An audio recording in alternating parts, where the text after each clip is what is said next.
Për klientin tim unë përfaqësoja kryeministrin e EVP Durrës. Mendoj se vendimi i gjykatës që ka vlerësuar ligjshëm arrestin dhe ka caktuar masën e detyrimit e arrestit në shtëpi.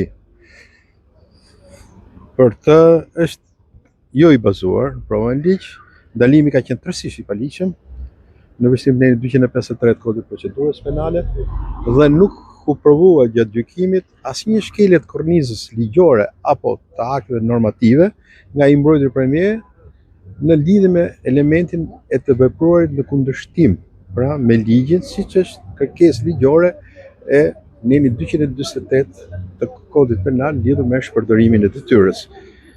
Klienti im ka rol ekzekutues si kryeministër dhe nuk ka rol vendimarrës, që këtu mungon ekzistenca e dyshimit të arsyeshëm, pasi të gjitha aktet që janë bërë në këtë rast janë përpiluar dhe firmosur nga mjekja e burgut. Pra nuk ka ekzistencë dyshimi, e jo më të thuaç bashkëpunim.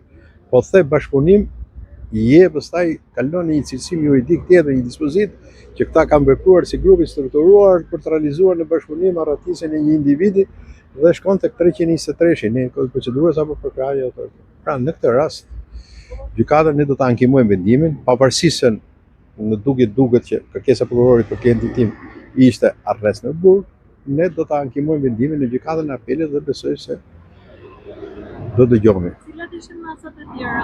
Masat e tjera, domethënë me sa mbaj mendon, 4 punonjës policie kanë mbetur në burg, të tjerat masat për 2 hoqi dorë vetë prokurori, që dhënës konkluzione përfundimtare me gojë, pra kërkoi detyrim paraqitje për Violeta,